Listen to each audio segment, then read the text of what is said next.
És csókolom, én Szabó László vagyok. Dobai Beáta örvendek. Mit tetszik tervezni? Hova készül ebbe a ruhában? Hát, kaptam a gyerekeimtől egy 50 napos szülinapi ajándékot. Születésnap? Hát Isten éltesse, boldog születésnapot kívánok. Szépen. Még sokat. Főleg egészségben. Főleg egészségben, igen. Első ugrás lesz, ha jól tudom? Igen. Reméljük, hogy nem az utolsó. Hát, bízom benne. Ön nem tud hibázni, mi meg nem fogunk. Úgyhogy, és ha megtetszik, akkor lehet, hogy meg visszajön egy második ugrásra is. Hát, remélem. Bízunk Van benne. egy nagyon jó volt diákom, a Tomi Feri, úgyhogy ő keze is benne van a dologban. Hát akkor a Tomi Ferinek is köszönjük ezt a ugrást. Tudja, hogy mire kell legjobban odafigyelni az ugrás alatt? Nagyon egyszerű. Csak a utasítás. Élvezd az ugrást. Ja, jó. Élvezd az ugrást, és mosolyogjon ide a kamerába. Hát akkor vágjunk is bele.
I see the crystal raindrops fall, and the beauty of it all is when the sun comes shining through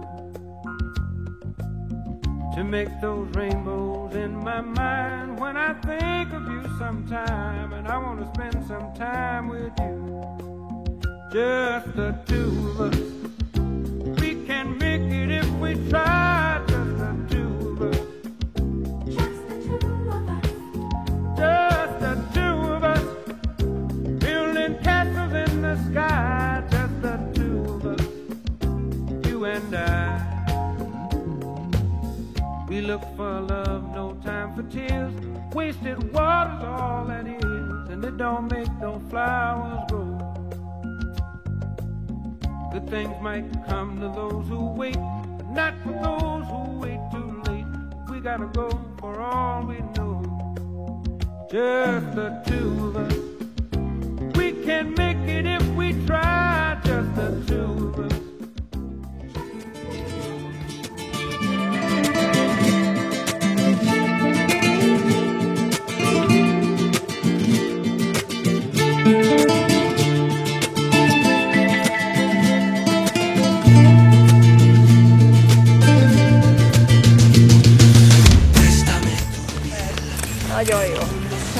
Gratulálok! Gratulálok! Gratulálok, nagyon ügyesen csinálta. Köszöntöm az ejtőernyősök között, álljunk is fel, segítek felállni. Ez az. Hogy tetszett az ugrás? Hát bizarr volt, de eleje nagyon félelmetes. Hát ez ilyen, de utána már élvezte Utána láttam. az már nagyon jó volt. Jaj, Ez a puszimat nem adás. köszönöm Lesz szépen. második ugrás? Hát egy kis időn múlva. Kis idő múlva. Köszönöm, hogy lehozta a barátom a hátán. Nagyon ügyesen csinálta. Nagyon szépen köszönöm mindenkinek mindent. És visszavárjuk. Hát fogom ajánlani másoknak is. Remélem, hogy találkozunk egy másik gépen kis idő múlva. Viszontlátásra! We'll never see the shade.